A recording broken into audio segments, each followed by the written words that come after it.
Gold ने history create की है और इतनी बड़ी मूव हिस्ट्री में कभी भी नहीं हुई। और ये मूव हुई क्यों है, इस पूरी वीडियो में वन बाय वन मैं आपको डिटेल में समझाऊंगा और इस तरह से समझाऊंगा कि नेक्स्ट टाइम कभी भी इस तरह की मूव हुई तो आप इसको अच्छे से अंडरस्टैंड कर पाओगे और उससे अच्छे से बेनिफिट उठा पाओगे। देखिए, मेरा नाम है एसएम शाही शाह और आज की वीडियो में मैं आपको बताने वाला हूँ कि सबसे पहले हम ये बताएंगे कि गोल्ड इतना ज्यादा अप गया ही क्यों, और करंटली ट्रंप और फेड के जो चेयरमैन है इनके दरमियान क्या खींचातानी चल रही है उसके बारे में भी बताएंगे। नंबर 3 में आपको ये बताने वाला हूं कि ट्रंप इस टाइम चाह क्या रहे हैं अमेरिकन इकोनॉमी के साथ। नंबर 4, इस टाइम अमेरिका पूरी दुनिया को किस नजर से देख रहे हैं, और रशिया जो कि तकरीबन 2300 टन का मालिक है फिजिकल गोल्ड का, उसका गोल्ड के हवाले से आगे क्या प्लान है। और इसके साथ साथ हम ट्रेडर्स को भी बताएंगे कि ट्रेडर्स को आगे किन चीजों का बहुत ज्यादा आगे ख्याल रखना है, और क्या आगे गोल्ड 4000 को क्रॉस करते हुए 3000 या 2000 तक भी जा सकता है, या फिर इसको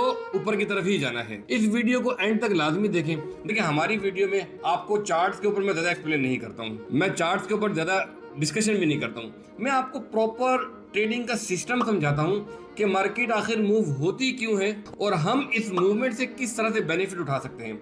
देखिए, जब मार्केट की मूवमेंट का जब असल सिस्टम आपको समझ में आ जाएगा ना, तो आपको ना तो साइकोलॉजी तंग करेगी, ना ही आपको आपकी ग्रिड तंग करेगी, ना ही आपको ट्रेडिंग के जो रूल्स हैं वो फॉलो करने में प्रॉब्लम होगी। तो वीडियो को लाजमी एंड तक देखिए एंड सब्सक्राइब एंड फॉलो लाजमी कर लीजिए। देखिए, पिछले हफ्ते 2 से 3 दिन में तकरीबन $600 अपसाइड मूव की, और ये इतनी बड़ी मूवमेंट सिर्फ 2 से 3 दिन में आखिर हुई क्यों, इसके पीछे बहुत बड़ी रीजन है। वो बड़ी रीजन मैं आपको बताता हूँ, वो ये थी कि डोनाल्ड ट्रंप ने बहुत ज्यादा प्रेशर दिया हुआ था फेड के ऊपर कि फेड हर हाल में रेट कट करे, और रेट कट करने का हमेशा मतलब यही होता है कि डॉलर ने वीक होना है, और जब डॉलर वीक होना है तो डेफिनेटली गोल्ड ने ऊपर जाना है।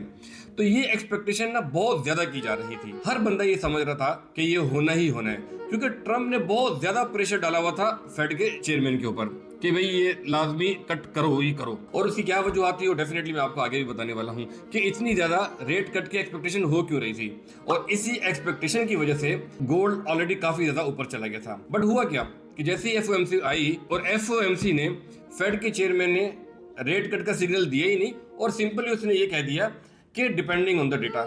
अब ये जो स्टेटमेंट थी ये काफी ज्यादा खतरनाक थी, ट्रेडर्स बहुत ज्यादा हैरान हुए। अब जब ये स्टेटमेंट आई तो साथ ही साथ आपको पता है जियो पॉलिटिक्स भी बड़ा काम खराब चल रहा है, उसकी वजह से भी गोल्ड काफी ज्यादा वीक चल रहा है। अब देखिए, यूएस ने अपना बेड़ा ऑलरेडी ईरान भेजा हुआ है, और ईरान ने आगे से क्या बोला, वेलकम टू द हेल। और उसके साथ साथ ईरान ने यह भी कहा कि इस बार जो मैं हमला करूंगा वो जिंदगी में पहले कभी नहीं किया होगा। और आप जानते हैं सऊदीया, तुर्की, रशिया, चाइना, इवन पाकिस्तान भी सब ईरान के साथ खड़े हुए हैं। ये तमाम की तमाम वो वजूहात हैं जिन्होंने डॉलर को ठीक ठाक जितना वीक कर सकते थे उन्होंने वीक किया, और अमेरिका पर इन तमाम चीजों का बहुत ज्यादा प्रेशर बना रहा। जब इतना ज्यादा प्रेशर बना रहा तो आपको पता ही है डोनाल्ड ट्रंप और यूएस ने भी इतनी आसानी से बैठना नहीं था, और असल गेम ट्रंप ने यहीं से शुरू की और पूरी दुनिया को आड़े हाथों लेने का फैसला किया। सबसे पहले तो ट्रंप ऑलरेडी फेड के चेयरमैन पर बहुत ज्यादा प्रेशर बना चुके हुए थे कि रेट को कट किया जाए, बट उसने ट्रंप की एक न सुनी और रेट को कट नहीं किया।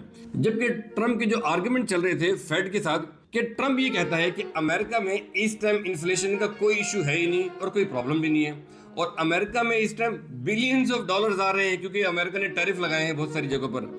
यही वजह है कि रेट हर हाल में कट होना चाहिए, बल्कि ट्रंप का तो कहना यह था पूरी दुनिया में सबसे कम इंटरेस्ट रेट अमेरिका का होना चाहिए। और रही बात वर्ल्ड की, तो अमेरिका ने पूरी दुनिया को नहीं बख्शा, उसने कहा पूरी दुनिया अमेरिका से ही बेनिफिट ले रही है। इन सब बातों का नतीजा क्या निकलना था? देखिए, डेफिनेटली इन सब बातों का नतीजा यही निकलना था कि इस टाइम डॉलर बहुत ज्यादा स्ट्रांग होना था। ये जो स्टेटमेंट थी ट्रंप की कि बिलियंस ऑफ डॉलर्स आ रहे हैं, इन्फ्लेशन का प्रॉब्लम है ही नहीं और दुनिया हमसे बेनिफिट ले रही, तो ऐसी कोई वजह नहीं बचती थी कि जिससे डॉलर स्ट्रांग ना हो। और ये इतना बेहतरीन चांस कभी भी ट्रंप मिस नहीं करना चाहता था, क्योंकि इससे पहले रशिया की तरफ से जो स्टेटमेंट आई थी, जो हमने पहले भी कहा कि रशिया का गोल्ड को लेकर क्या प्लान है, वो ऐसी स्टेटमेंट थी जिसने डेफिनेटली ट्रंप को बहुत ज्यादा सहारा दिया और उससे डॉलर बहुत ज्यादा स्ट्रांग हुआ। अब बात करते हैं कि रशिया का स्टेटमेंट था क्या और क्या प्लान है रशिया का गोल्ड को लेकर। देखिए, जैसे ही रशिया ने स्टेटमेंट दी कि मेरे पास जितना भी गोल्ड है उसमें से मैं 70% सेलिंग पे जा रहा हूं। अब आपको पता है रशिया के पास 2300 टन गोल्ड है और वो कह रहा है कि मैं 70% सेलिंग पे जा रहा हूं, जब वो 70% जाएगा तो आप सोचिए कि कितनी ज्यादा गोल्ड की सप्लाई बढ़ेगी, और जब इतनी ज्यादा सप्लाई बढ़ेगी तो डेफिनेटली गोल्ड की वैल्यू ने तो डाउन होना ही होना था। और इसका बेनिफिट डोनाल्ड ट्रम्प ने फुल उठाया। ट्रम्प तो चाहते ही है कि लोग मेटल से बाहर आए और वो लोग यूएसडी में आए। और मैं आपको एक बात बताता हूँ, पहले पता क्या होता था अमेरिका में, लोग ना कार्ड से भी गोल्ड बाय कर सकते थे, मेटल्स बाय कर सकते थे अपने बैंक से। बट अब क्या हो रहा है कि जो भी बंदा बाय करना चाह रहा है ना, वो उनकी ट्रांजैक्शन डायरेक्टली फेल्ड हो रही है, क्योंकि इस टाइम अमेरिका अपने फंड्स को मेटल्स की तरफ जाने देना चाहता ही नहीं है। वो चाहता है कि फंड्स बैंक के अंदर ही रहें और डॉलर्स में ही रहें ताकि डॉलर स्ट्रांग रहे। तो इससे बेहतरीन मौका डोनाल्ड ट्रंप के पास था ही नहीं, और उसने तमाम की तमाम वो स्टेटमेंट दी जो डॉलर को स्ट्रांग कर सकती थी। और इससे डेफिनेटली अमेरिका को दो बहुत बड़े बेनिफिट हुए। नंबर 1 ये कि अमेरिका के पास डॉलर के ऊपर लोगों का ट्रस्ट भी बढ़ा, इन्वेस्टर्स का ट्रस्ट बढ़ा। In the mean time second जो हुआ वो ये हुआ कि जब मेटल्स की जो वैल्यू इतनी ज्यादा डाउन होगी, तो आपको पता है अमेरिका जो सबसे बड़ा कॉम्पिटिटर है वो चाइना है, तो उसकी इकोनॉमी डेफिनेटली उस हिसाब से बहुत ज़्यादा डाउन होगी। आई होप कि आपको सिनेरियो पूरा आपको समझ में आ गया होगा कि गोल्ड इतना ज़्यादा ऊपर क्यों गया और अब गोल्ड ने ही अपनी इतनी ज़्यादा वैल्यू क्यों खो दी है। और अब हम बात करते हैं ट्रेडर्स के हवाले से कि ट्रेडर्स को इस टाइम क्या डिसीजंस लेने चाहिए। देखिए, सबसे बेहतर तो ये है कि जितना ज़्यादा इस टाइम मार्केट से दूर रहा जाए उतना बेहतर है, जब तक हमें बिल्कुल क्लियर डायरेक्शन मार्केट की समझ में नहीं आती। और याद रखें, इसके अंदर जो हम चार्ट्स वाली डायरेक्शन देखते हैं ना, कि यहाँ से लिक्विडिटी ग्रैब करने के लिए आना है, यहाँ से इसको सपोर्ट मिल गई है, यहाँ पर इनबैलेंस या एफवीजी वगैरह, ये तमाम चीज़ों पर फिलहाल आपने बहुत ज़्यादा फोकस नहीं करना है। फिलहाल अगर बहुत ज़्यादा फोकस करना है तो वो फंडामेंटल्स पर करना है। जब तक आपको क्लियर फंडामेंटल समझ में नहीं आते, जब तक क्लियर डायरेक्शन पता नहीं चल जाती, तब तक बेहतर है कि आप मार्केट से दूर रहें, क्योंकि इस टाइम मार्केट इतनी ज़्यादा खतरनाक है। क्योंकि इस टाइम 500,000 पिप मार्केट तो ऐसे सेकंडों में मूव कर रही है। मान लो कि अगर आपने ट्रेड करनी भी है तो आप क्या एसएल रखोगे, क्या टीपी रखेंगे आप? जब तक आप ये सोच रहे होंगे टीपीएसएल क्या रखना है, तब तक तो 1500 वाला अकाउंट तो पता ही नहीं चलेगा। हाँ, बट अगर आपके पास बहुत बड़े फंड है, 50,000 1 लाख डॉलर हैं, डेफिनेटली फिर आपको अगर मार्केट में जहां पर आपको कोई अच्छा फंडामेंटल समझ में आ रहा है और आपको मार्केट से कोई अच्छी अपॉर्चुनिटी मिल रही है, तो डेफिनेटली आप उसके अंदर फिर भी थोड़ा रिस्क को कंट्रोल करते हुए आप ट्रेड कर सकते हैं। क्योंकि जो छोटे ट्रेडर्स हैं इस टाइम उनका कोई चांस नहीं है।